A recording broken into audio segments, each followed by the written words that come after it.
อันความกรุณาปราณีจะมีใครบังคับก็หาไม่หลั่งมาเองเหมือนฝนอันชื่นใจจากฟากฟ้าสุลาลัยสู่แดนดิน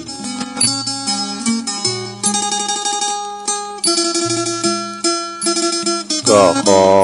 ความนอบน้อมแด่พระรัตนตรัยอันมีพระพุทธพระธรรมพระสงฆ์เป็นสรณะที่พึ่งกราบแนบไต่ไหวสาถวายความเคารพมายังครูบาอาจารย์พระมหาเถรานุเถระท่านเจ้าคณะพระสังฆาธิการพระภิกษุสามเณรเจ้าจุโตนจุองค์กุวัดวาอารามพร้อมตึงสำนักที่พักสงฆ์โดยก็ขอความเจริญในธรรมเจริญปอนมายังบรรดาปออกไม่ออกศรัทธาตันสาธุชนนักศีลนักบุญคุณดีต่างหลายเนาะบ่ว่าจะปิ้นปอหลงแม่หลงปอลุงแม่ป่าตั้งปีป่าหน้าเอาอาศรัทธาตีนจองห้องวัดเท่าแก่หนุ่มกำใจยิงต่างหลายคำมาบ่ายมาเนาะบ่ายค่อยมาก็มาหมุนคืนมาเปิดวิทยุฟังรายการนี่มีชื่อว่ารายการสารธรรมยามแลงยามบ่ายซึ่งตามปกติวันพุธนี่ก็จะเป็นรายการของอาจารย์พระครูอภิวัฒนวิกรมเพิ่นจะได้มาเข้ารายการนางอู่นางจ้ากับปออกศรัทธาเด้อแต่เนื่องจากว่าวันนี้เปิ้นก็ติดศาสนกิจที่บ่สามารถที่จะมาออกรายการให้ตันทั้งหลายฟังได้ก็เลยมอบหมายถวายเวลาให้กับอาตมาภาพได้มาเข้ารายการเต้นเนาะฉะนั้นวันนี้ก็อาตมาภาพตุลุงหนันชัยวัดนาคาเสโนก็เลยมาจัดรายการอยู่ที่บุญห้องสงฆ์ของวัดพระธาตุดอยน้อยตำบลดอยหล่ออำเภอดอยหล่อจังหวัดเชียงใหม่เด้อก็ได้มาค้นคว้าหาสิ่งละอันพันละน้อยเนาะมานำเสนอศรัทธาญาติโยมต่างหลายเปิดว่าปิ้นกำลังอกกำลังใจแล้วก็ปิ้นกำลังใจให้กับสถานีแต่ละคืนโดยที่เพิ่นมีความตั้งใจถวายเวลาอยากจะให้ศรัทธาได้ฟังนำฟังเทศน์ฟังธรรมกันนะเวลาวางไปเพิ่นก็ว่าเทปก็ยังเหมือนรายการสดเลยหรอกนะแต่ความจริงก็เทปก็โมนนะเป็นอย่างว่าพระคุณเจ้าเธอเป็นปินไทยท่านมหาบุญช่วยก็ดีท่านอาจารย์หลายตุนที่เปิ้นเอามาออกเอามาฟังเทปเปิ้นก็โมนดีนะเทปเก่าดังอาจารย์พระครูกัลยาณปราโมทย์เขานะฟังแล้วก็โมนแต่ก่อนนั่นนี่เปิ้นออกเก่าหกกันนะเนาะเปิ้นโทรฟังรายการเปิ้นถามปัญหากันเปิ้นตอบปัญหากันเนาะตั้งแต่ต้านโก้เข่านอกวัดกาด้านโก้เข่าเมืองแรงกานะก็เฮาก็เข้าใจกันไปนะก่อนอื่นนั้นตัวลุงก็จะได้เอ่ยไปตั้งคืนบุญกันเด้อ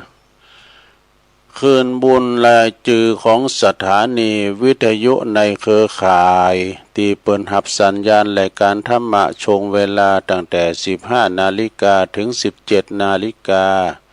คือบ่าย 3 โมงถึง 5 โมงก็ดังต่อไปนี้เด้อขอบคุณสถานีวิทยุคลื่นธรรมะของชุมชนวัดห้วยตองซักเด้อ FM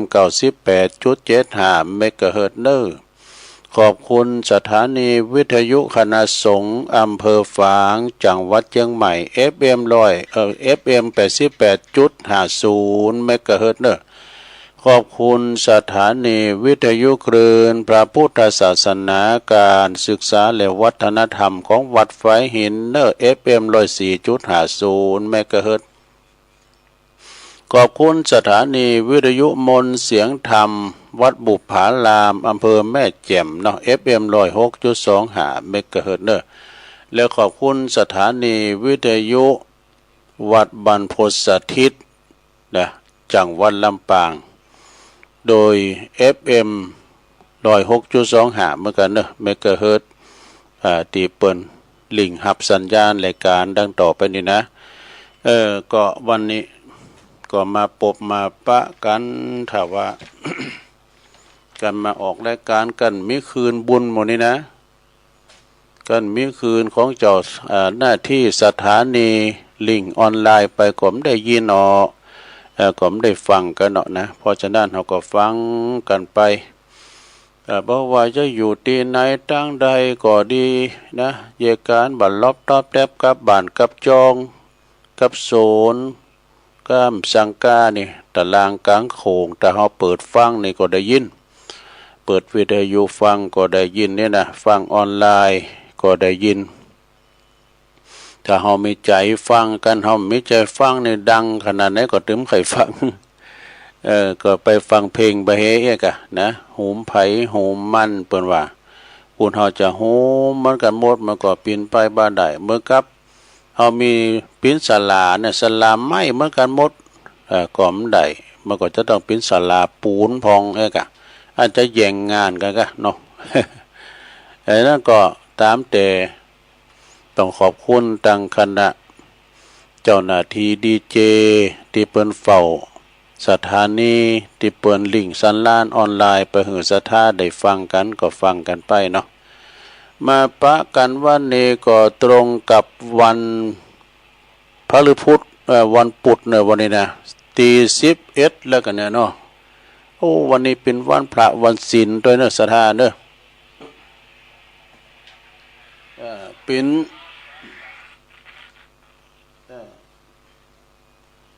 ็นวันพระวันศีลเดิน6แฮม8ค่ำกันเนาะศีลก็จะเป็นเดิน6ดับแล้วเดิน7ก็จะออกมาเนาะศรัทธาญาติโยมทั้งหลายมาปะกันวันพุธที่11เดือนมีนาคมพุทธศักราช2569ดูมาถึงเดินแห่งความร้อนแต่ยังแคว้นหน่อยเนาะมีคืนแล้วนี่ฝนโปรยปลายมาพองก็พอจุ่มอยู่นะแต่มันเป็นลุ่มเกินเฮ้ยลุ่มปดโอ้ปัดป่าเอาใบไม้หล่นมานี่เฝ้าลุกมาเมื่อเจ้า4 โมงไปช่วยกันกวาดเนาะกันเวลาศรัทธาขึ้นมานี่ก็บ่จอดรถแล้วก็กวาดได้อ่ะนี่นะช่วยกันกวาดแล้วก็ช่วยกันกอบอะนะใบไม้ใบตอกใบไม้ที่มันกวาดยาก็ใบนูนก็เนี่ยมันมืนเฮ้ยใบสาลีก็เนี่ยมันมืนกันมันเป๊ะหน่อยนี่กวาดแล้วกวาดแถมอยู่น่ะนะก็เรียบร้อยไปวันนี้เป็นวันศีลเดิน6แฮม8ค่ำซะนะก็ก่อนเข้ารายการกำลังเปิดเพลงนำรายการลุ่มมาทำแล้วเอาไปไม้หลุนกลางโขงแก้วทำแล้วเนาะแล้วก็ยังแดดอยู่นะถ้าฝนจะตกก็ขอให้มันตกดีตกงามเด้อตกบ่ให้มันมีลมมีฝนมีฝนมีได้เต็มให้มีลมเนาะให้มีเห็บ ก็ไม้ที่มันกวาดยาก็ไม้มะขามนำครับนี่ใบมะขามนี่นะใบมะขามนี่มันใบหน่อยเนาะถึงว่าไม้มะขามนี่มีคุณประโยชน์หลายอย่างเด้อซะได้เนาะเก้ามานี่มันแข็งอย่างเปิ้นเอามาเลอแป้งเข็งลาบจีน เจ้าก็ลาบจีนในสารพัดเนาะเป็นนั่นไม่มะขามนี่นะไม่มะขามนี่เปิ้นมาแป้งเข็งแต่ก่อนตุลุงเขาเป็นละอ่อนก็เอากิ่งมะขามนะกะเอามาแป้งขากุ้งแป้งงามกุ้งเอาดีเท่ามันโอ๊ตอย่างมันเหนียวแล้วก็กิ่งมะขามก็มาแป้งตุ่นผ้าป่ารู้เนาะ เอาไม้มะขามมาปักแล้วก็เอาลิงอันนั้นมาห่อยเอาแป้งตุ่นผ้าป่ากระทิ้นก็ได้กิ่งมะขามเนี่ยนะมะขามนี่มีคุณประโยชน์หลายอย่างเอาเผาถ่านคุ้มถ่านก็ถ่านจันมอเนอะไม้มะขามนี่นะ แล้วก็ หน่วยมันจีนมันเปิ่นก็เอาบทโทใส่จ้อพักกาดกานี่เอามาแป้งมะขามเป๊ะกาอย่าไม่เดินเพนเนี่ยเปิ้นเอาแป้งมะขามเป๊ะกันน่ะอู้ล้ำไว้นี่ตุลุงเดี๋ยวเอาไว้กลับมาไว้ที่นี่ดอกเดี๋ยวเวลาว่านางจัดรายการมันได้ชี้ตาจะม้อยก็ใส่หน่อยตาเป่งลึงเอาไปตัวในรถพองเนี่ยเปิ้นว่าขามนี่มีคุณประโยชน์หลายอย่างในมันก่อนนี่พุทโธเอามาโขนี่เอามาโขพุทโธครบในเม็ดมะขามมาลุบๆรับๆเนี่ยฟ้าสนั่นฟันสะเทือนในดมก่อนนะประเดี๋ยวนี้ไปได้เขียวไข่ดีไปแล้วนี่ในมะขามเนี่ยยังไปมันป้อนะเปิกมันเนี่ยซะนะเปิกแม่มะขามตุบแป้งซีโอนะจันเนี่ยดีแล้วซีโอไม่ข่อยไม่ซีโอไม่ข่อยนี่ฮะดูแล้วมันห่อนคอเลยแต่ซีโอไม่มะขามนี่ก็ระวังหน่อยเนื้อเม็ดมันใหญ่ก็มาตกใส่โคเนี่ยไปปีนหูไม่มะขามเนี่ยนะอย่าไม่มะขามอ่อนเนี่ยกับปิเนี่ยกับน้ำปูเนี่ยมะขามนี่โอ้หลายอย่างซับปะเนาะเหมือนกับเหมือนกับไม่อย่างอื่นก็มีคุณประโยชน์เหมือนกันหมดแต่ว่าไม้มะขามนี่มันใบมันย่อยยอดมันก็เอามาใส่แกงเฮ็ดพองก้าใส่ตุ่มสุ่มกั๊มอย่างเงี้ยเอามายำก่อนเนาะยำใบยอดมะขามลำเคยกินแล้วนะลำมันก็เนี่ยอันนี้ก็คือคุณประโยชน์เขากวาดใบมันไปอยากเลยสะท้าใบมันน้อยขนาดพันหลอดพอจะเอามะขามมาปิ้นเนี่ยเนาะพันหลอดใบมะขามเลยเนาะมันน้อยใจมันจังพันหลอดใบมะขามเนี่ยนะมันเม็ดน้อยยะแปลว่าโอ้เป็นพันหลอดเม็ดใบมะขามก่อนนี้ยำหนาวเนี่ยมกได้มะขามครบกันก็เหมือนกับอันนี้กะเหมือนกับเก้าโยกเก้ากุยนี่ก็มีคุณประโยชน์เนอะเก้ามันนี่เปิ้นเอาซับหัวเปิ้นปัดหัวปัดใต้ก็เอาไปเตะกลุ่มห้องนี้กาบมาแปลงสะโตงถามโบราณหรอกโบราณจะนี่แหละฮักต๊อบฮักแทบไม่เสียบหันซินี่เป็นสะโตงละกับกุยเก้ามันก็เตะเป็นกล่อมแ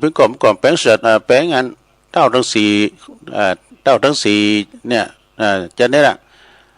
เปิ้นเอาไม้แตงหานแตงนี่เป็นเต้าทั้งสี่เนี่ยเป็นนั่นใจได้แปลงตุนปลาก็ได้ดูไม่อันเนี้ยเนาะเก้ากุยก็อยู่มีสปะใบมันก็ห่อของกินห่อขนมก้าการมันก็เอาแป้งมาการกุยก็ดีมันสปะได้ยอดมันก้าตองมันก็นีตองเอามาปั่นโมลิชิโยสปะอย่างเด้อจากนั้นก็มาปบกันแล้วศรัทธาญาติโยมต่างหลาย ตัวลุงก็อยากจะนำเสนอญาตุจะเตทำบรรยายให้หน่อยเนาะทำบรรยายอย่างนี้ทำกลิ่นทูบควันเทียนนี่เป็นจะใดก็ลองฟังกันพอเนาะเป็นธรรมบรรยายเด้อศรัทธาญาติโยม ก็คอยฟังแต่ก่อนจะฟังธรรมบรรยายก็เอามาฟังคติธรรมก่อนเทศธรรมให้หน่อยเนาะคติธรรมอย่างก็ลองฟังพอกะเมื่อวานผ่านไปนะมีอย่างมา นะสระแปลว่าเมื่อวานผ่านอย่างมาปล่อยให้มันผ่านไปนะสระญาติโยมยังที่มันผ่านไปแล้วก็ให้มันเป็นอดีตไปวะนะปล่อยให้มันผ่านไปตื่นมาเจอเจ้าวันใหม่แปลว่าชีวิตยังมีโอกาสเริ่มใหม่เนี่ยมันยังมีโอกาสเริ่มใหม่อยู่นะสูดลมหายใจเข้าลึกๆแล้วก็ยิ้มแย้มแจ่มใสให้กับตัวเองแล้วก็มีตั้งสติตั้งรักตั้งใจเข้มแข็งพอไปตั้งหน้าบุญว่าพอไปข้างหน้าเป็นว่าเริ่มต้นใหม่ทำวันนี้ให้ดีที่สุดแค่นี้ก็พอดูนะคำคมบ่เนอชีวิตก็เป็นแบบเนี้ยนะหักตัวเองให้กำลังใจตัวเก่าหนักๆว่านะ แล้วก็ขอบคุณ ขอบคุณยังพองขอบคุณร่างกายที่เดินผ่านวันนี้มาด้วยกันเฮาป่าสังขารวันนี้เฮาป่าสังขารเฮาไปทางใดพองเนี่ยป่าสังขารเฮาไปทางใดพองไปหันพองไปนี่พองนี่แบกสังขารบอกว่าป่าสังขารไปที่ไหนพองแล้วก็ขอบคุณหัวจิตหัวใจเฮาตัวนะที่ยังบ่หยุดติ้น หัวใจที่ยังไม่หยุดเต้นนะไปทำวันหนึ่งเนาะเนี่ยปึงเปิ้นว่าวันนี้ยังมีบุญทำวันหนึ่งที่มีลมหายใจก็การก้องจากดวงจิตดวงใจหัวใจเป็นปลาหมุกเนาะปึงเปิ้นว่าใจเป็นนายกายเป็นบ่าวเนาะลองหัวใจมันยุดติ่นเนี่ยมันยุดติ่นในกล้ามก่อนอย่างอื่นก็ไม่ได้สักอย่างเนาะสถาขอบคุณปัญหาที่มันผ่านไปแล้วก็เป็นบททดสอบความเป็นชีวิตของเฮาปัญหาอย่างต่างๆมันกรูมันลุมมันเล่าต่างๆแก่ไปเป็นอย่างเป็นบททดสอบเนี่ยทดสอบชีวิตเฮาแล้วประกอบว่าขอบคุณเลิงให้ตีจอยพิสูจน์ให้เฮาฮู้ว่าเฮายังเก่งกว่าที่เฮาคิดนี่แล้วประกอบว่าสิ่งดีก็มีหรอขอบคุณสิ่งที่เรื่องที่มันเป็นดีเรื่องดีที่ช่วยชะโลมใจเฮาในเวลาเฮาเหนื่อยล้านี่เฮาก็คือถึงตั้งดีนะซะนะวันนี้เฮาทำดีแล้วขอบคุณสตินี่สำคัญเหมือนกันเด้อสติพยาปัญญาที่ยังคอยเป็นที่ปรึกษากับหัวใจเนี่ยถ้าจะได้ดีจะหาเนี่ยปรึกษาหัวใจพอดูมันจะหันว่าแล้วขอบคุณแฮมข้างหนึ่งแฮมวันหนึ่งตีกำลังจะผ่านไปในชีวิตดอกนะสุดท้ายที่จะต้องขอบคุณก็คือขอบคุณตัวเฮาเองหวังว่าเฮาเนี่ยคงจะยังอยู่โดยการไปตลอดนี่ใจกับสังขารนี่นะใจกับกายนี่อยู่ด้วยกันไปอยู่นะคอยหับใจหับซอยกันไปใจเป็นนายกายเป็นบ่าวหักกันแป้งกันไว้ อันนี้ก็คือกฎนะเป็นนันคติทำความหูคติเตือนใจขอบคุณโยมยุพินหอมมาลาหรือว่าปีหน่อยส่งเข้ามาเนาะ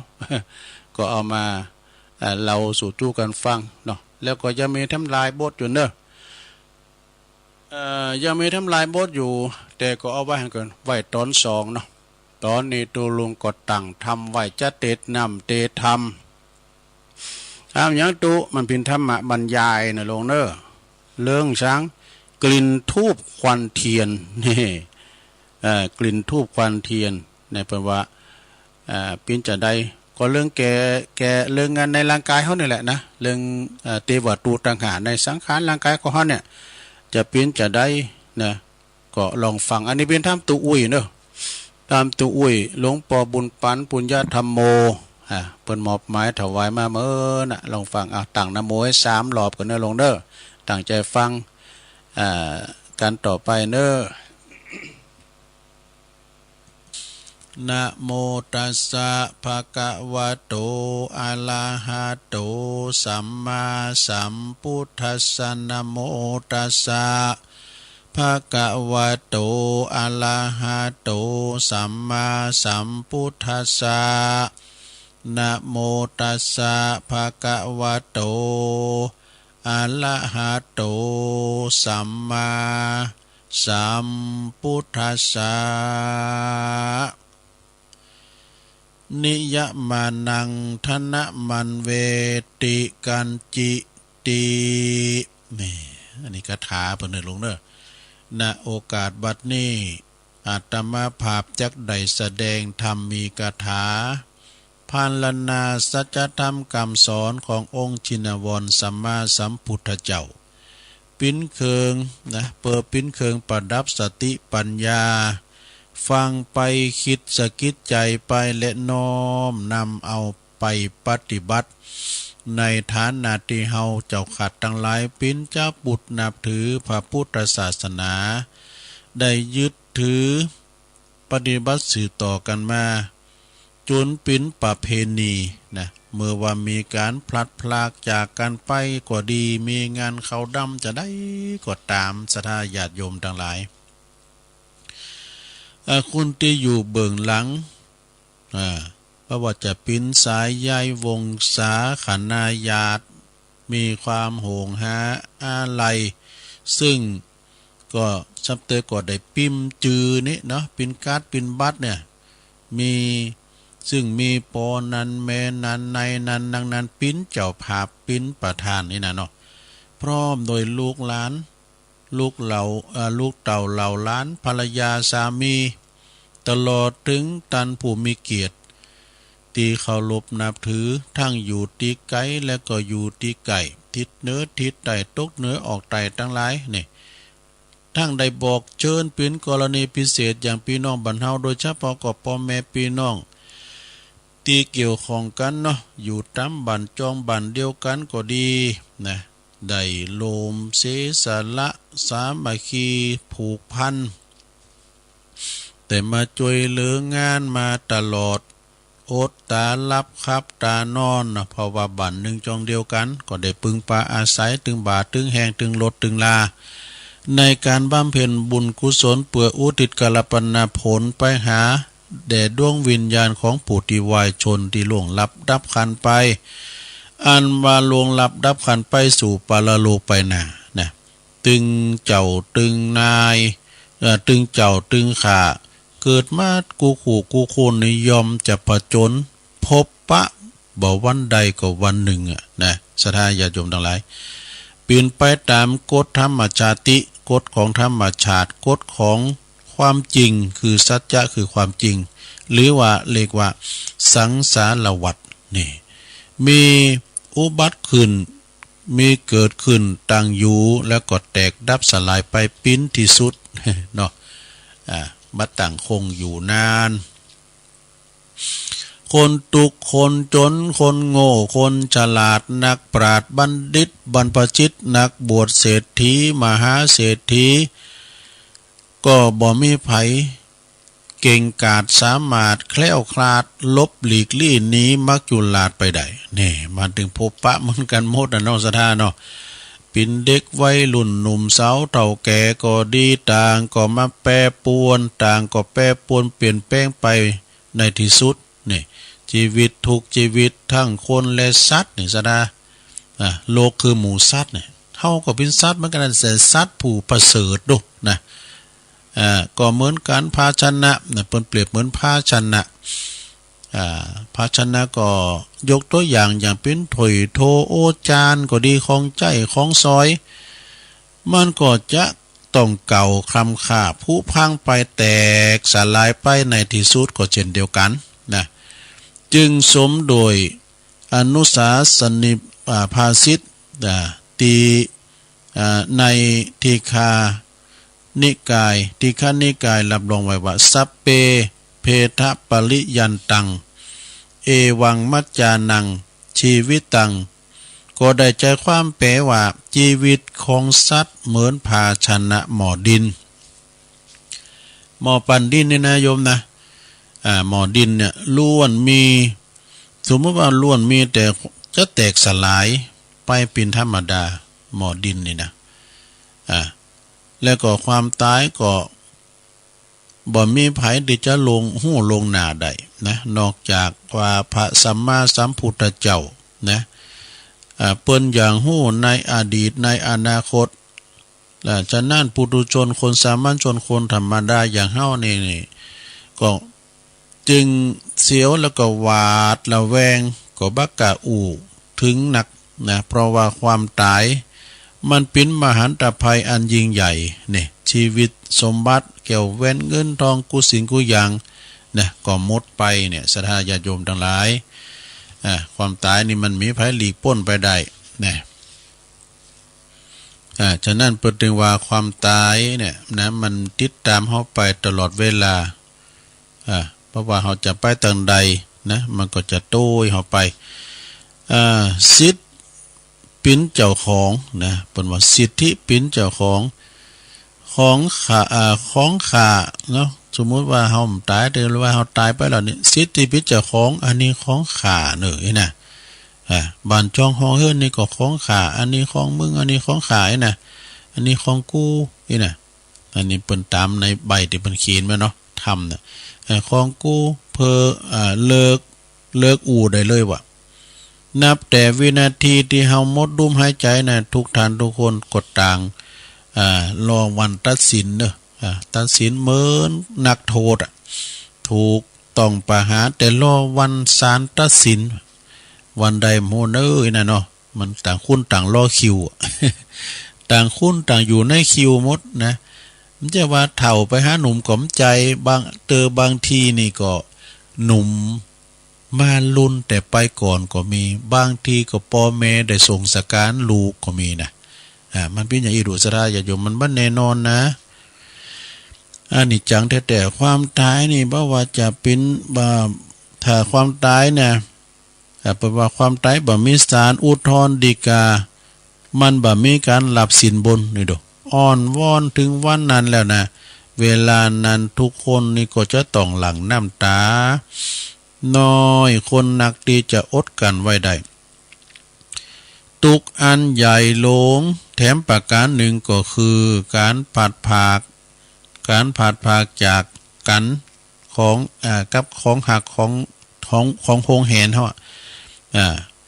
ใจผูกพันสิ่งใดยามเมื่อสิ่งนั้นมันสูญหายไปมันก็ปิ้นตุกทรมานแท้เหมาะศรัทธาญาติโยมทั้งหลายหักหนึ่งก็ตุกหนึ่งหักสองก็ตุกสองหักร้อยก็ตุกร้อยนี่ในธรรมปุณวานะบ่หักบ่โหงบ่ยึดบ่มันปล่อยว่างมดตุกเลย ถ้าปล่อยว่างนะมดตุกแบกก่อนนักนะพักก็เบาดังภาษิตบาลีเปิ้นกล่าวรับรองไว้ว่าปิยานังอัทธัสสนังทุกขังอปิยะนันจะทัสสนังซึ่งแปลความว่านะลงเด้อการบ่หันสิ่งตีหักปิ้นตุกเนี่ยการที่เฮาบ่หันสิ่งตีหักก็ปิ้นตุกแล้วก็การที่หันสิ่งตีสิ่งบ่ปิ้นตีหักก็ปิ้นตุกนี่มันเป็นอย่างนั้นหรอภาพต่อไปตีคุณเฮามักจะปบปะกันจนเคยชินนะเมื่อว่ามีคุณหนึ่งคุณใดเปิ้นตายลงไปเนาะโดยเฉพาะอย่างยิ่งก็ผู้ที่มี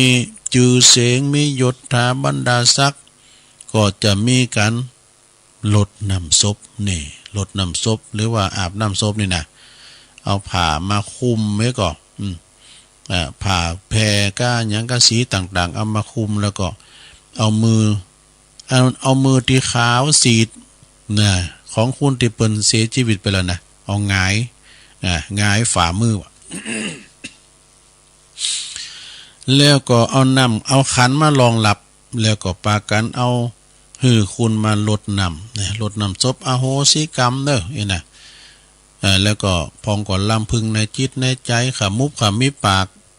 ขอให้ท่านไปสู่ที่ชอบเถิดนี่นะบางพองก็ไว้นะบางพองก็ขอให้ท่านเนี่ยไปดีเด้อขอให้ท่านเนี่ยเห็นจิตวิญญาณของท่านไปสู่สุคติโลกสวรรค์บนเด้อนะเปิ้นก็ว่ากันไปเนาะอวยพรแล้วคุณเหล่านั้นน่ะเปิ้นไปเจิญลดน้ำศพมาเปิ้นแบมือเนาะแบมือรับสายน้ำโดยอาการสงบนิ่งบ่เคลื่อนไหวนะเปิ้นเสียแก่ชีวิตก็ดุดเหมือนกับอันเฮาตักน้ำไปรดต้นไม้ เอาน้ำไปหดดอกไม้ก็บ่จะนึกคิดเป็นปริศนาธรรมปอจะนึกคิดพิศนาธรรมได้ก่อว่าการแบมือนั่นนะสดาญาโยม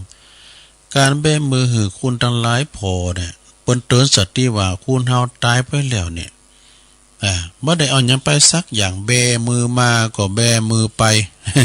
เนาะสมบัติเตาปิงผมได้เอาไปโดยนะเฮามาก็แบมือมาเนี่ยแต่มันได้มาสักอย่างเปิ้นว่าคำก่อนไว้ก็ เมื่อเจ้ามามีอะไรมาด้วยเจ้าจะเอาแต่สุขสนุกฉะไหนมามือเปล่าแล้วจะเอาอะไรไป เจ้าก็ไปมือเปล่าเหมือนเจ้ามาแน่ยศและลาภหาไปมิได้แน่เว้นเสียแต่ต้นบุญกุศลทิ้งสมบัติทั้งหลายไว้ปวงชนร่างของตนเขายังเอาไปเผาไฟเนี่ยเอาไปไม่ได้สักอย่างนะอันสมบัติพระสถานบริวารพร้อมจะห้อมล้อมเราไว้ได้เพียงหนพอชีพดับทับถมดินสิ้นฝูงชนเหลือเพียงตนไปเปลี่ยวแต่เดียวดายนี่เหลือกาคุณงามความดีศรัทธาญาติโยมทั้งหลายขาวกับดำเนาะพฤกษบภกาสอน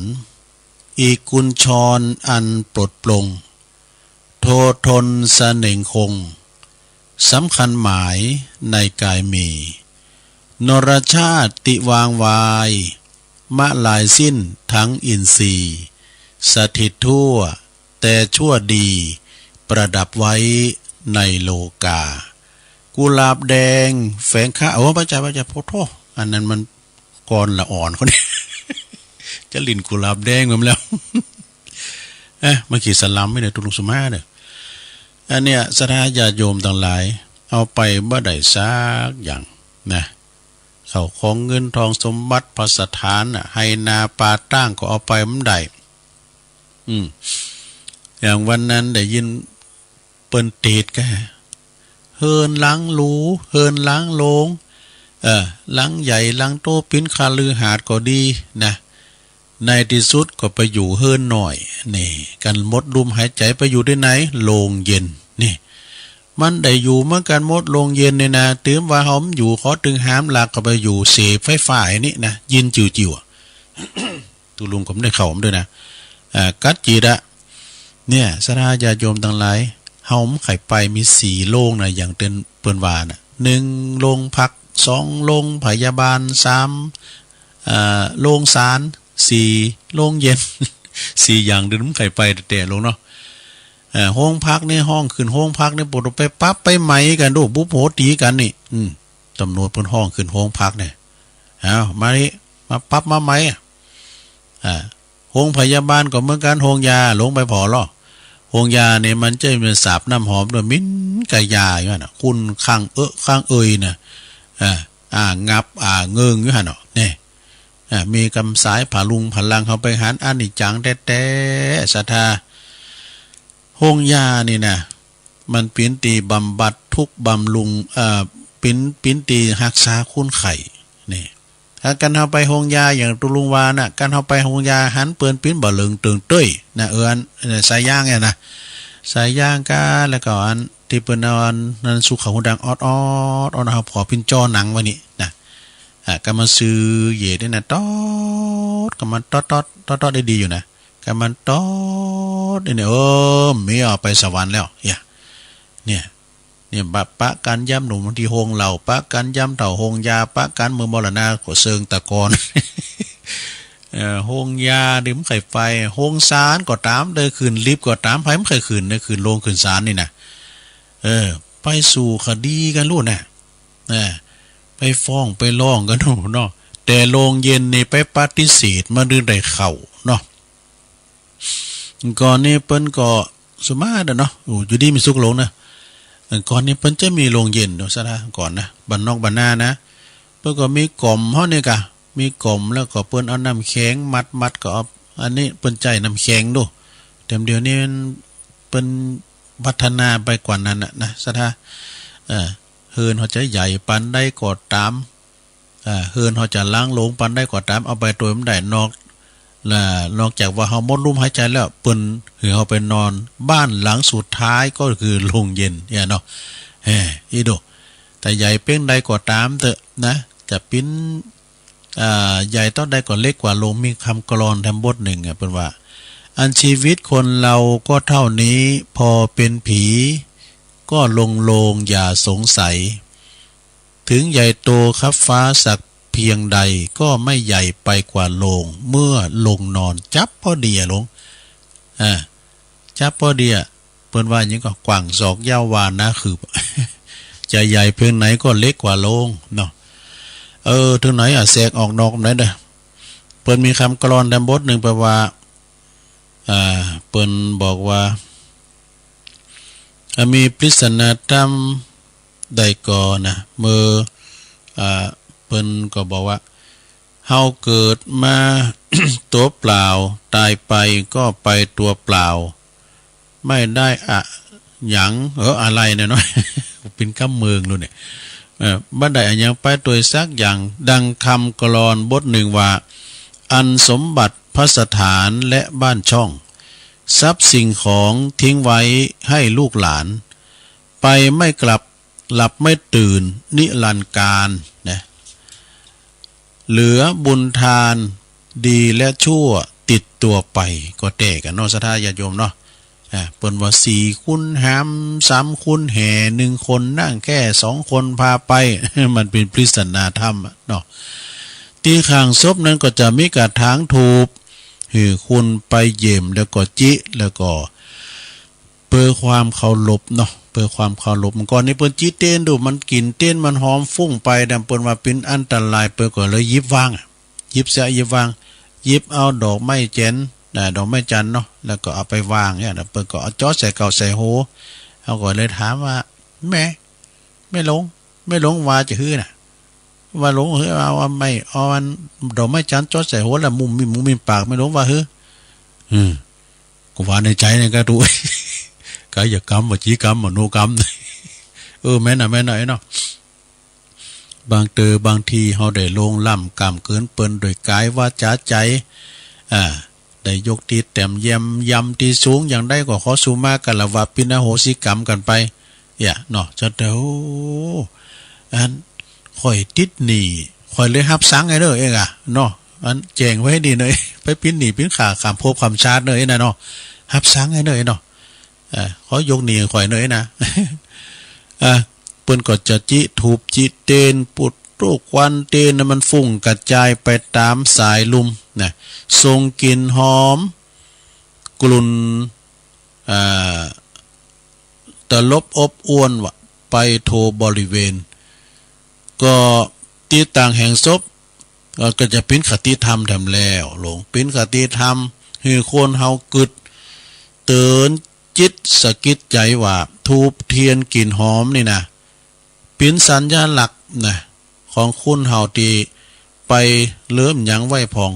เป็นสัญญาหลักนี่เฮาตายแล้วเปิ้นเสียดายนี่นะเป็นหยังเป็นสัญญาหลักนอกจากคุณงามความดีมีศีลมีธรรมตีใดประพฤติปฏิบัติมาเข้าวัดเข้าว่าอาบน้ำฟังธรรมใส่ซ่าเข้าจังหันรับตาภาวนาก้านะเนาะช่วยบ้านช่วยเมืองช่วยวัดเจ้าว่าก็เป็นคนดีของสังคมแล้วเนาะก็เปรียบเสมือนกลิ่นหอมของถูบและก็ดอกไม้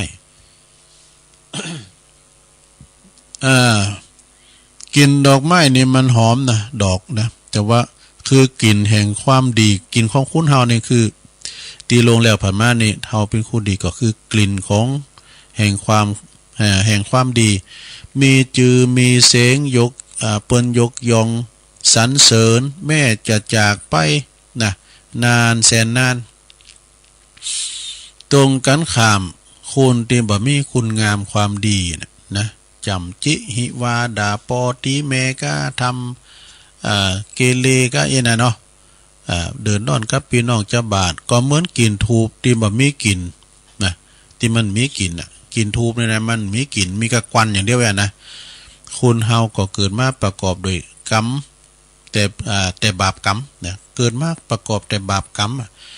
ก็ทำความโชว์ชีวิตก็ไล่คาไล่คาเจ้า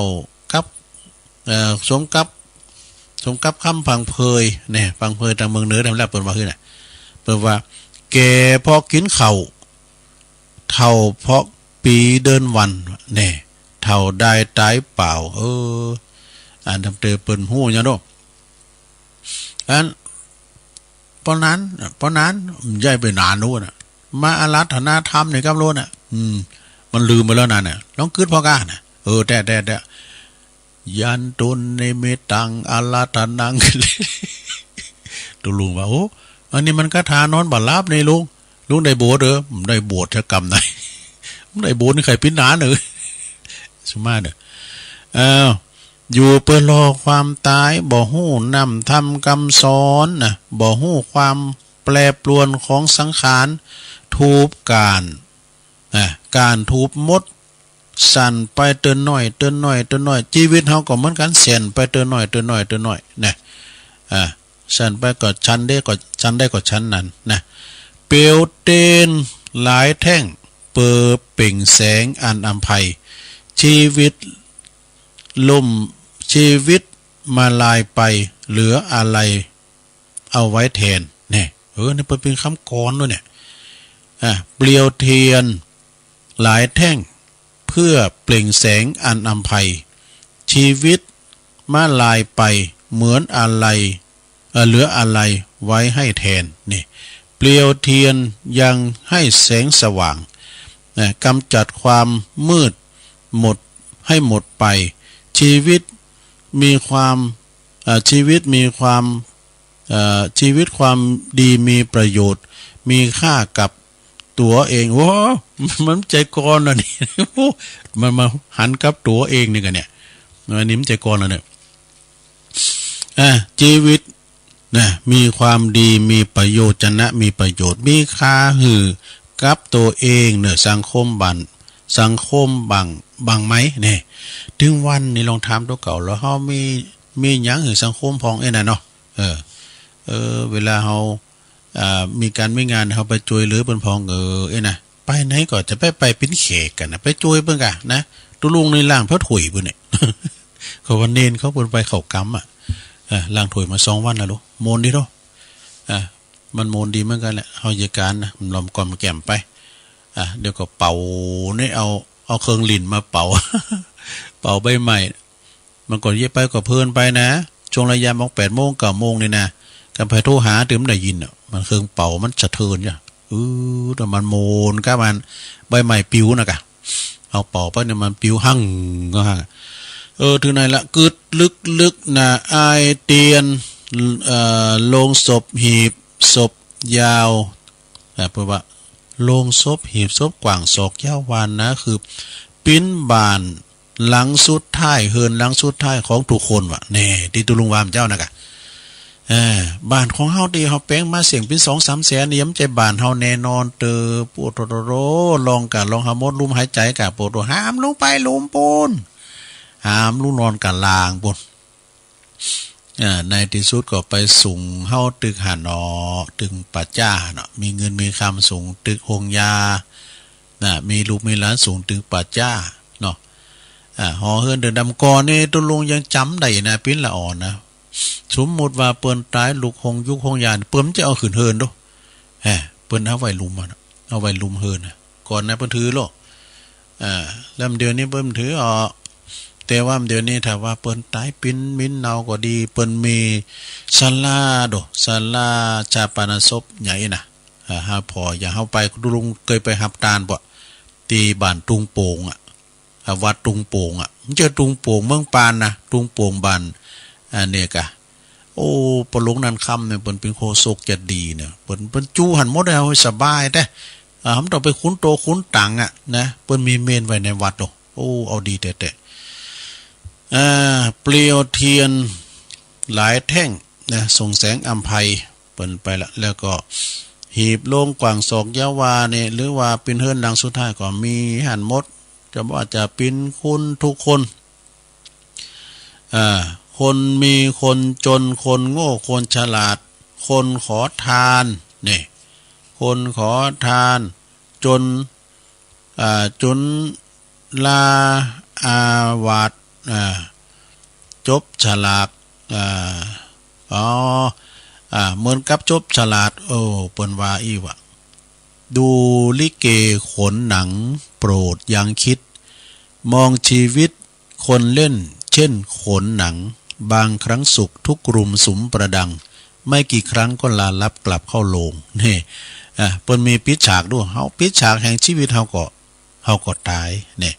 เฮาพอบุญลงละครแล้วพอละครย้อนมาหาตกเก่าเฮาลงลงละครนั่นนะเฮาก็เป็นตัวละครเหมือนกันบุญลงละครอีกเก้ก็ดีมันจะมีพระเอกนางเอกโตโกงกานี่มันจะมีอัน เฮาก็สู้กันน่ะตึงในเดี๋ยวนี้เฮาคืออยู่ในโลกละครนี่เป็นละครโรงใหญ่ดูเนาะทุกคนก็แสดงไปตามบทบาทพร้อมก็แสดงเป็นปอเป็นแม่เป็นลูกเป็นเต่าไปพร้อมก็แสดงเป็นตูเจ้าปู่จานเนาะตามบทบาทของไผของมันไปนะลองกันลองเฮาปิดฉากมดจบบทละครไปที่ไหนปูนกองฟอนปูนแล้วนี่มีอย่างแน่นอนจีรังยังยืนนะเฮาก็มาจากไหนก็ปาฏิหาริย์สู่คลื่นธรรมชาติน้ำสู่น้ำไฟสู่ไฟดินสู่ดินไปเนาะลงเหลือไว้แต่คุณงามความดีที่จะได้ลงเหลือไว้คือเป็นอนุสรณ์คือลูกคือเต่ากันต่อไปก่อนนี้บ่ป้นต้องไปนอนลงศพนี่อันนี้นะบันลังสุดท้ายเมื่อมีชีวิตอยู่เกยนอนบันทรงไทยหลังใหญ่โตโออาอยู่ตึกอยู่สี่จั่นห้าจั่นอยู่ห้องแอร์เย็นช่ำอนิจจาวัฏสังขารามีแค่ไหนใหญ่แค่ไหนก็จำเป็นต้องมานอนห้องอันแคบแต่กันเนาะอันแสนจะอึดอัดนะแล้วก็ไผนี่ก็ไม่ไผก็บัดติ้มใจอยากจะอยู่จะทำลืมบ่หือกึดลบหลีกนะลบหลีกก็จะห้องให้ต้องเจอกันหนึ่งจนได้นะจงเจอกันว่าหนึ่งจนได้ดีนาสดาพระจะขาดเกี่ยวไปไหนมันจะหลอดขาไปไหนหลงเฮ้ยอย่าเสี่ยงก็มาอิ่มนะแต่ไปกูในความตายนะคะแนนไม่หลงทำปัจจุบันให้ดีที่สุดนะทำปัจจุบันดีที่สุดก็คือว่าเฮาก็อยู่ตามศีลตามธรรมนี่กันนะเวลาอันเปิ้นมาหับเฮาไปนะเฮาก็ยิ้มแย้มแจ่มใสไปโดยความที่ว่าโดยความภาคภูมิใจเนาะไม่เห็นบางพองก็ไม่เห็นลงศพไม่หลั่งน้ำตาเนี่ยหิมจบแล้วนะตุลุงมันว่าแสกตังนอกได้หรอนาทีมันจบท่านเจ้าแล้วก็ท่านสาธุชนทุกคนทั้งหลายตีรวมกันทำบุญอุทิศบุญกุศลให้กับผู้วายชนไปนะก่อกรรมอันเป็นกุศลที่จะนำพาไปสู่สุคติสู่ความสุขความเจริญตึงภพนี้แล้วก็ภพหน้าอย่าลอดจ้าพลัดวันประกันพุงอันปิ้นตีต่างแห่งความประมาทก็ขอให้ดวงวิญญาณของอันเหล่าญาติกาวงศาเฮาเนาะอันนี้ทำเอาไว้นะไปสู่สัมปรายภพเบื้องหน้านั้นเนาะอันปิ้นภพที่เฮาต้องการไปก็ดีนะอันที่เป็นความปรารถนาของเจ้าทุกประการเนี่ยแสดงพระธรรมเทศนาเรื่องกลิ่นทูปควันเทียนมาก็พอสมควรแก่การละเวลาก็ขอสมมุติหยุดที่ลงปุงไว้เพียงเท่าอีเอวังก็มีด้วยประการฉะนี้สาธุสาธุสาธุเอาแล้วจบไปแล้วสถาปิ่นถ้ามาบรรยายเด้อตั้งสูตรไว้ว่ากลิ่นทูบควันเทียนนะก็อยู่ในตัวเฮานี่หมดเนาะสถาญาติโยมทั้งหลายเอามาเล่าสู่จู้กันฟังเด้อปิ่นธรรมบรรยายของตุอุ้ยหลวงพ่อบุญปันปุญญธรรมโมเปิ้นมอบหมายถวายมาเมินละนะก็เลยเอามาเล่าสู่จู้กันฟังเด้อในตนในโตเฮาเนี่ยในเทวตูต่างหากเกิดแก่เจ็บตายเนาะต่อไปก็เอาปอนนี่ก่อนเนาะปอนทำเอาปอนหึดตุอุ้ยก่อนหลวงพ่อบุญปันปุญญธรรมโมกับหมู่เฮาเจ้าขาทั้งหลายที่ฟังนำฟังธรรมมาวันนี้เด้อเอาปอนพร้อมกันไปเลยสัพพิติโยวิวัจจันตุสัพพะโลโกวินาศตุมาเตภวัตวันตรายโยสุขีติขายุโกภวะอภิวาทานะสีริสนิจจังวุธาปจายโนจัตตารโอธรรมาวัฏันติอายุวันโนสุขังปะลังเอาละก็เดียวตุลุงก็จะสอรายการอื่นมาต่อแถมนะ คติธรรมกามจังกาจะเตธรรมจะเตธรรมเมืองสักผูกดีกะวันนี้วันศีลนี่ได้ ก็เดี๋ยวจะเตธรรมพอสักผูกดีจ้ะก็เดี๋ยวกันเนาะยอบอย่างให้ก่อนตัวลงอย่างพักเบรกกำเด้อกินน้ำกินทาก่อนเดี๋ยวก็มาปะกันในชั่วโมงที่สองกันต่อไปเนอะเจริญพร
ว่าเกิดมาใช้นี่ชีวิต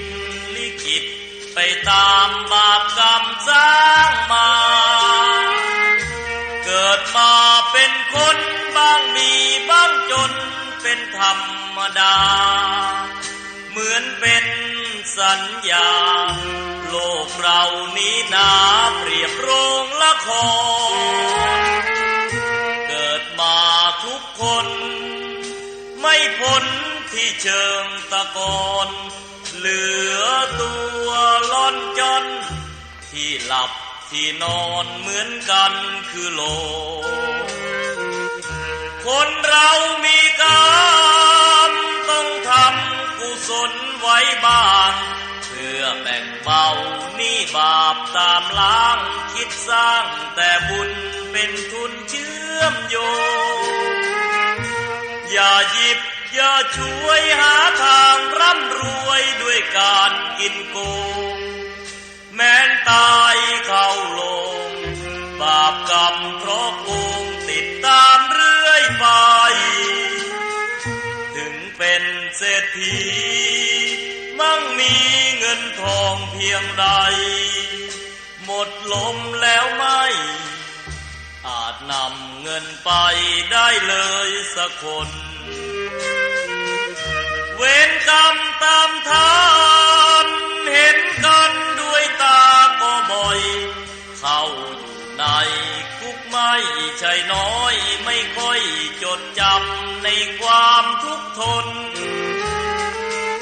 สวรรค์ในอกและมีนรกในดวงกมลขอเตือนทุกคนว่ามีหรือจนไม่เห็นสำคัญหมดลมหายใจแล้วไปนอนเรียงเคียงกันที่ป่าช้านั้นไม่พ้นมือฉันพวกสับเปลือ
เอาแล้วศรัทธาสาธุชนญาติโยมทั้งหลายเนาะตัวลุงก็พักเบรกพักครึ่งนั่งมึนลำไปก็เจ็บหลังเจ็บแอวนะโยกใหญ่ข่ายตีเตียวไปเตียวมายืดเส้นยืดสายจิบน้ำลงคอแล้วก็มาอู่กันต่อเนาะในชั่วโมงที่สองขณะนี้ท่านทั้งหลายก็กำลังฟังรายการสารธรรมยามแลงวันนี้ก็ดำเนินรายการโดยตุลุงหยองมานั่งอู่นางจ้ากับปอออกไม่ออกศรัทธา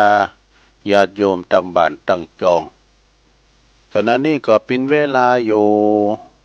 16:07นะ4 โมงกับ7 นาทีแล้วศรัทธาโว้ยแต่เวลานี่ก็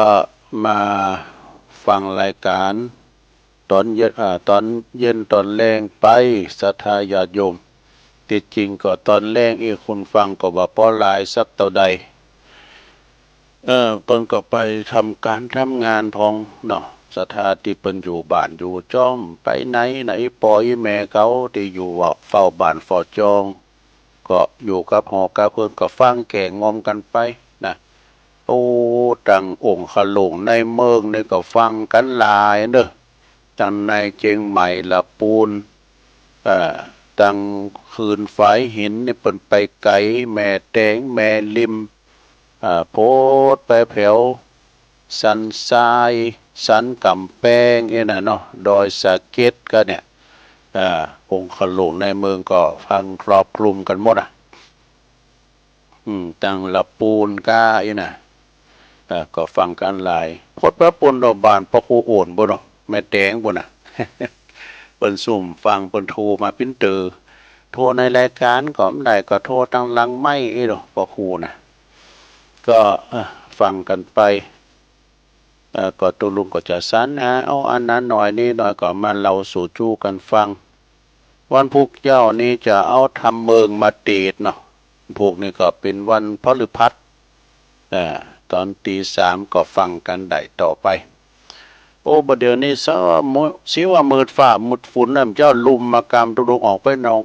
ห้องโอ้เป็นวันลุมอยู่ไหนนี่เขาหันกับใบไม้ไวไปไวมากต่างนอกต่างปางลุมเด้อเดี๋ยวนี้พักออกเลยแต่ต่างเข้าแล้วก็โอ้ยเอามาเอาโต๊ะดีโต๊ะงามมากำเตอดับปิดฝุ่นดับ PM 2.5ครับปีนี้ฝุ่นน่ะมาเจ้านะเด้ไฟมันเต้นไหม้ป่าฝนตกมาก็จุ่มเนอเย็นใจเนอศรัทธาญาติโยมทั้งหลายนะ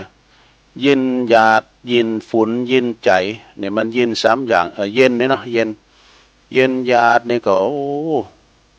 ลูกเต่าเหล่าล้านเลนกาเคยหยาดวงศาคณะญาติมีหยังขึ้นสู่ลุงหากัน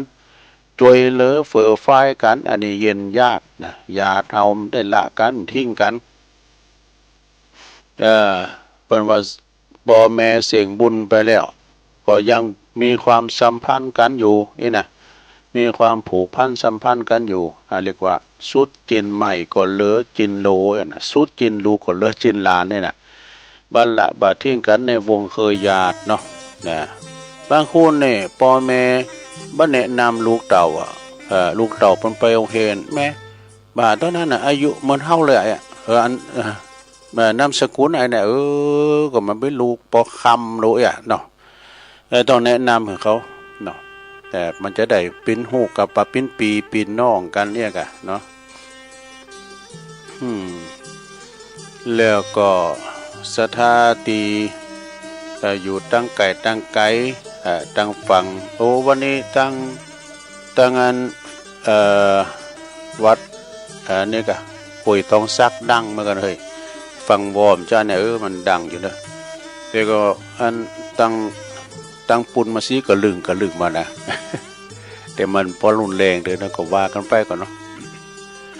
เอาละเนาะเมื่อมาปักกันแล้วก็ตามสัญญาวันนี้เป็นวันศีลตุลุงจะว่าทำฟังสักหน่อยเนาะก็ทำเมืองนะอันนี้ก็เป็นธรรมของท่านอาจารย์สมเพชรปัญญาโน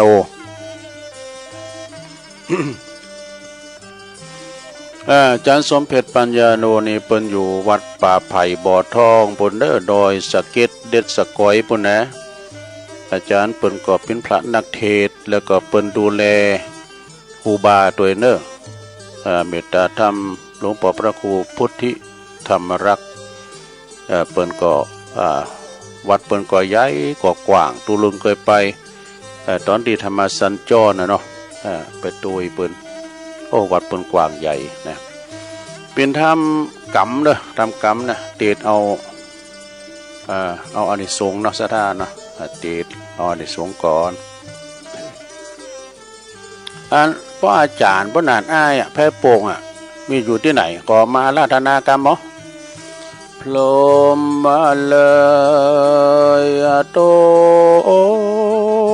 นอกแอนภาพต้องเต้นกระดานตองทำอันใดเดทลาทลองเป็นกองแห่ง เป็นกองแห่งนักปราชญ์ผู้ข้าน้อยนาฏก็ขออาราธนาธรรมธรรมะธรรมังปัจจังอาราธนังกะโลมะเด่นนะตุลุงปิดเพลงแล้วกันเนาะปิดเด้อโอ้ยังปิดเพลงตัวขอโทษนะพอถึงร้องแม่ปิงแล้วนะขอโทษนี่คุณเฒ่าได้เอาละเนอะฟังน้ำฟังธรรมกันนะลงนะฟังน้ำฟังธรรมก่อนหมอกปอสมโกนแล้วก็เอาอันอื่นมาว่าแถมนะเวลาตุลุงตึงหลายเนาะว่าธรรมก่อน นะโม ตัสสะภะคะวะโตอะระหะโตสัมมาสัมพุทธัสสะกัมมุนาวัตติโลโกติสัทธโวดุลาสัพปุริสัตตังหลายตั้งยิ่งใจน้อยใหญ่ภูมิมักไฟเจยบานจึงเฮตานบ่ขาดมีสินสะอาดรักษาปะกันมามวลหมู่พร้อมนาอยู่ฟังธรรมอย่าจากกรรมน้อยใหญ่น้อยอันเป็นกรรมถอยสาทานจักเสียการปางเป่าเต้ามาเฝ้าตุ่มได้คนยิงใจอยู่ไกลจักเดือดไม่แก่นใจเราจะไขบอกกล่าวเฮลูกข่าวขี่ยาเถิงการนานในโลกว่ามีสุขทุกโศกสูญการพงก่อสุขอานันต์คำเจ้าพงก่อทุกโศกเศร้าเครื่องขี่ไล่และดีนิสัยอยู่กับโลกไตนานมาคนเมพายาจบจอดทุกก็บ่ตอดมาปานได้เจยบานจื่นจอยคนพายาดอยปึกตานทุกก่อปาวันบ่ขาดได้ไม่มาดเครื่องขี่กันว่าจักหนีพ้นจากต่างทุกยากสงสารใดเจยบานนั้นใส่จักใดจักไปใดสันใดเราจักไขบอกกล่าวลูกข่าวขียาบาดนี้แหละนา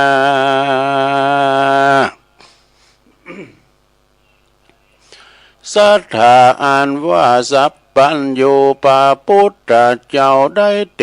สนาเล่าเป็นคาถาว่ากัมมุนาวัตติโลโกดังเนไขเก่าจีเป็นไม้ว่าสัตว์โลกต่างหลายมวลหมู่ย่อมเป็นไปตามกรรมอยู่ภัยมาพ้องก่อสุขคืนวันค่ำเจ้าบ่อโศกเศร้าเครื่องกาผาฐานะมักไฟหรือใครได้อันใดก็สมใจกู้เจือดังไฟเอื้อใจไม้โลคาลายพายาทก็บ่มาปาดอินทรีลูกหลานเมใหญ่น้อยก็สอนอยู่ถอยฟังกรรมบ่มัวดำมากายหยาบบ่กระทำบาปกับตนจุมหลังคนนั้นใส่สร้างกรรมไว้ลายล้ามกรรมมาสานองตามตบสายได้ตกถอยตาใดตกไล่เครื่องกาอาณาถายากไล่หาเลี้ยงใส่ตามพานเอวขอตานเลี้ยงตองทุกโศกตองเครื่องขี่เปียที่เมบ่ขาดยาก็บ่อาจจักหายพ้องก็มาตายแต่น้อยพ้องก็มากากาดก้อยยามจัลลาตามกรรมปามาตอบสายได้ไล่แหล่ดีสัตโลกีอย่าน้อยใหญ่บ่เว้นไว้ตั้งตายย่อมจักว่ำวายมวยมาบ่หลอข้างคนใดจักตายไว้เลี้ยวไว้หรือจะตามกรรมตอบตาตัวตันตามกรรมกระตัวตันกันว่ากรรมเป็นเผ่าพันธุ์เผ่าเจือได้ฝ่ายเอื้อนนำมากรรมนานั้นใส่จะเกิดได้มาเอาคือว่ากายยาของเราเป็นกาว ว่าจานั้นแล้วเป็นสองจิตใจปองเก่าจีสามปักการนี้เป็นหมายกรรมต่างหลายน้อยมากย่อมมาจากเจตนาดังพระพุทธาที่ไว้เทศนาไว้โอวาทเป็นบทบาทคาถาว่าเจตนาหังภิกขเวกัมมัง วัตตาเมดังนี้ภิกขเวดุลาภิกขุตั้งหลายอันนั้นว่ากรรมนั้นหมายกล่าวแก่คือหากมาได้แก่การกระทำกรรมได้แก่การกระทำบุญและกรรมนั้นใส่จักสำเร็จใดด้วยใจกรรมจักนำไปเป็นเหตุสู่เขตสถาน ดังคนนั้นหนุ่มเทาวามีใจบ่เศร้าเจยบานใดเฮือตานบ่ขาดมีศีลสะอาดรักษาภาวนาคำเจ้าบ่บับเศร้าเมาวนยามเมื่อตนก้อยกาชีวิตจะขาดใจตายบุญตั้งหลายสร้างไว้จักภากฏใดเล็งหันเหือจิตภายพันไปสู่ยังที่อยู่กเกษมสีได้สวสดีชื่นจอยในภาษาซอยเมืองสวรรค์และแน่อันว่าบุญกรรมนั้นสายภัยสร้างไว้ลายลามย่อมจักตามมาคืนครอบสยองตอบด้วยไปบ่เร็วไวก็จะตามกรรมตามกาลละกว่าภัยมันจักด้วยตันตอบสายได้หลายแหละดีกันว่าคนบุญเมนั้นลาวทุกคำเจ้าเจยบานกันว่าสร้างบาปหานั้นโสดย่อมมีโทษเครื่องกาจุมศรัทธามวลหมู่อันนั่งอยู่ฟังธรรมอย่ากาตามกรรมตั้งบาปเฮือจุงมันหาบตั้งดีสินธรรมเมอย่าได้ขาดอย่าประมาทลาสากันมอลานามวยมั่งจากโลกกว้างเมืองคนย่อมเอาตนไปเกิดที่ผาเสดเกษมใจดังพาธนาในกึดนาถอยนาบอกกากาดก้อยไก่กาขอศรัทธามวลหมู่จงได้อยู่เจยบานโลกอาหารพยาธิอย่าได้มาปาดอินทรีอายุเมเตียงเต้าวันเล่าโสภายาใดกล้าก็กลาดกลอยจุใหญ่น้อยใจยิ่งแด่เตเนติตังขียาสังวันนาวิเศษจะห้องเหตุทำเรื่องกรรมตามสานองก็บังกลมโสมเรสดิดเลี้ยวเท่านี้ก่อนแลสาธุสาธุสาธุเอาจบไปสนาเสียงบ่ค่อยดีเฮ้ยตั้งเสียงสูงจะดีเอาเขาเสียงลงบ่ดี เสียงเถ่าบ่ดีเดียวโอ้กินมาทีมไหนเอามาเสียงมาทีนี่มันจางอ่ะเด้อจบลงไปเนาะสนาทำเรื่องกรรมเนาะกรรมตามสนองความจริงมันไม่ยาวอยู่เนอะมีเพียงกรรมกาดำกรรมเนี่ยบุญกาบินอยู่บุญอากาศถูกเสวียนไฟมาซุบคอเนี่ยอันนี้ก็เต็ดออกไปว่าหลายตื่อแล้วนะเป็นธรรมกรรมเด้อศรัทธาญาติโยมเนี่ยก็จบลงไปเอาป้อนนี่กันเนาะโอ้วันนี้ได้ถึง2ระบบทั้ง FM และ AM ทางแห้งชามน้ำชามทุลุงทองวานแต่ถึงธรรมบรรยายแต่ถึงทำสาธโวเนาะเอาไว้ สัพปิติโยวิวัจจันตุสัพพะโลโกวินาศตุมาเตภวัตวันตัลลายโยสุขีติขายุโกภวะอภิวาทานาสีลิสานิจังวุตตาปัจจายโนจัตตาโลธรรมาวาทันติอายุวันโนสุขังปะลังเอาแล้วฟังนำฟังธรรมโดยการจบไปแล้วนะลงเนาะโอ้สถานการณ์บัดเดี๋ยวนี้เนี่ยมืดมาอยู่ติ๊กเนอะโอ้มันมืดมาเนี่ยก็ขอให้มันตกดีตกงามเนอะตกน้ำไหลไฟดับเอาหาอึ่งหาเขาไอ้คำเนาะการฝุ่นตกเนี่ยหายมาตามบุญฝ่าบุญอากาศโลเนาะพักไม่ใส่คือก้าก็จะออกมาเนี่ยปินเฮ็ดกรรมชังกาเนี่ยมันก็จะออกมาเนี่ยแมงมันมันเกี่ยวแล้วก็มีหลายอย่างมันก็จะมาตามอากาศเนาะฝุ่นตกมาก็เจ้าว่าเย็นหยาดเนาะเย็นหยาดก็ขึ้นสู่ลุงหากันนี่กับลูกหลานตันเต่าบ้านลาบัดที่กันเคยหยาดวงศาคณะยาเท่าเย็นเนี่ยเจ็บปินยินอุ่นก็มาผอมากอยกันเนี่ยนะเอาอกเอาใจกันมาช่วยกันเนี่ยนะออกปัจจัยกันเนี่ยช่วยกันเย็นใจก็ใจเย็นเนาะ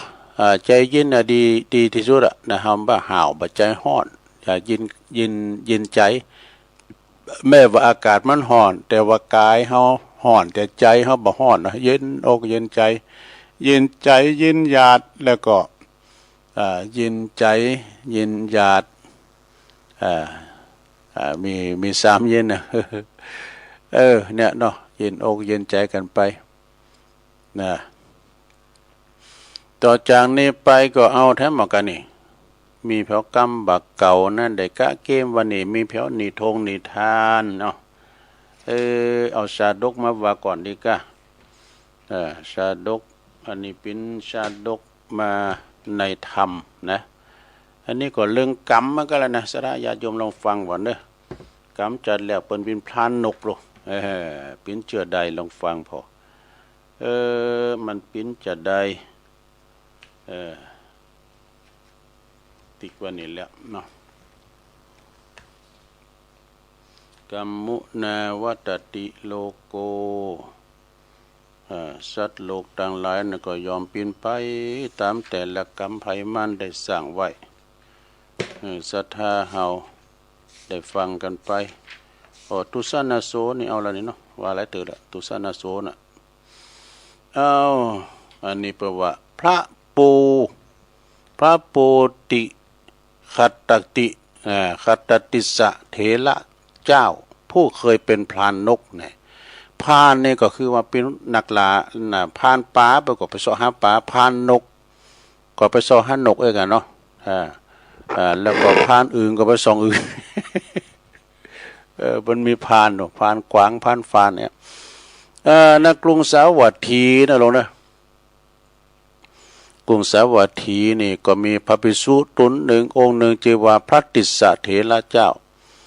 ท่านเกิดเป็นโรคภัยไข้เจ็บประจำตัวของเปิ้นน่ะมันเป็นโรคอย่างไผมันเคยหูเคยหัน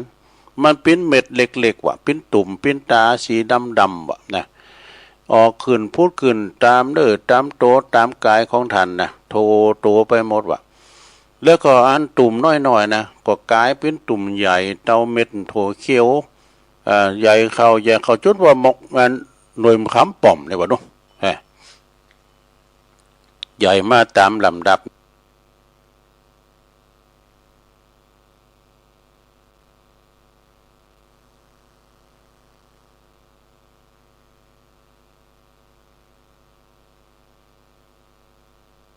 โตไปหมดว่ะแล้วก็อันตุ่มน้อยๆนะก็กลายเป็นตุ่มใหญ่เต้าเม็ดโถเขียว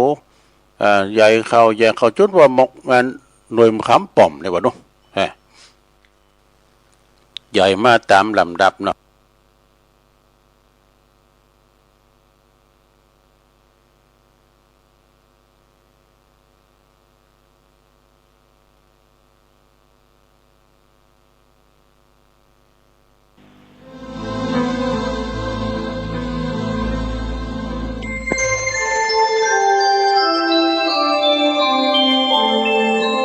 ขณะนี้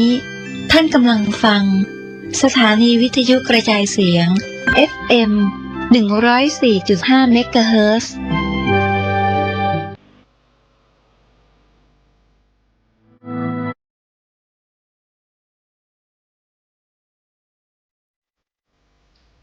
นักเผยแผ่จึงเปรียบเสมือนหมอที่วินิจฉัยโรคแล้วค่อยๆทดลองยาเมื่อเห็นว่าให้ยาถูกโรคก็คอยดูแลไม่ให้เกิดโรคแทรกซ้อนตามขึ้นมาอีกหมอต้องไวต่อการเรียนรู้เรื่องโรคและวิธีรักษาโรคฉันใดพระสงฆ์ซึ่งเป็นเสมือนจิตแพทย์ของสังคมก็ไวต่อการเปลี่ยนแปลงของโลกและวิธีบำบัดโรคที่มากับโลกฉันนั้น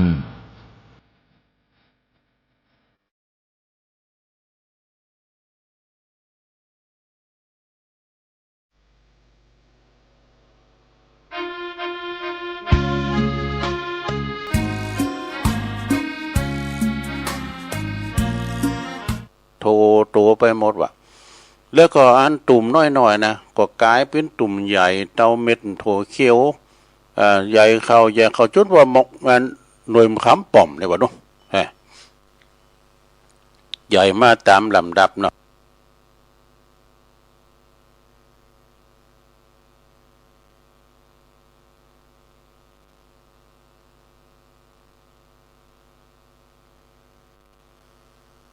โทตัวไปหมดว่ะแล้วก็อันตุ่มน้อยๆนะก็กลายเป็นตุ่มใหญ่เต้าเม็ดโถเขียวใหญ่เข้าจุดว่าหมกมันหน่วยขำป่อมเลยวะเนาะใหญ่มาตามลำดับเนาะ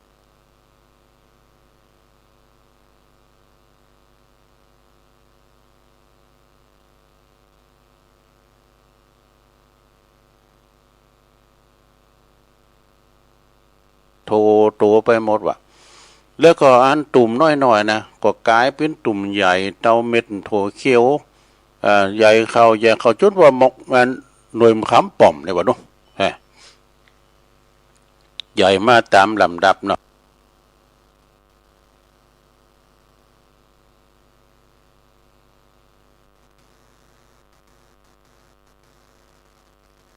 โทตัวไปหมดว่ะแล้วก็อันตุ่มน้อยๆนะก็กลายเป็นตุ่มใหญ่เต้าเม็ดโถเขียวใหญ่เข้าจุดว่าหมกมันหน่วยขำป่อมเลยวะเนาะใหญ่มาตามลำดับเนาะ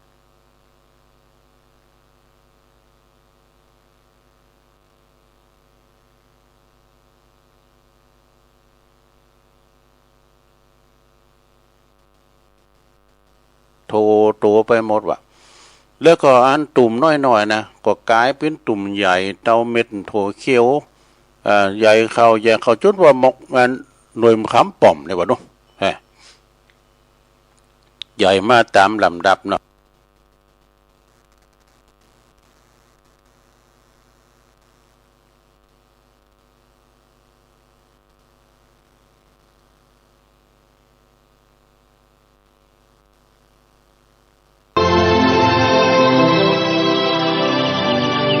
วันนี้เป็นวันพระขอเรียนเชิญพุทธศาสนิกชนทุกท่านมากลั่นจิตให้ใสกลั่นใจให้เป็นบุญด้วยการให้ทานรักษาศีลและเจริญจิตภาวนาน้อมจิตให้เข้าถึงพระรัตนตรัย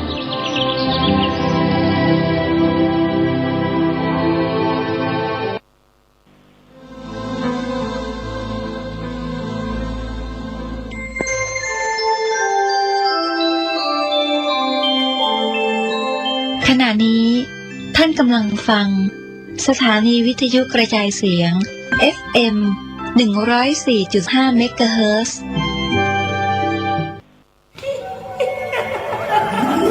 กระจกวิเศษจงบอกข้าเถิดใครงามเลิศใน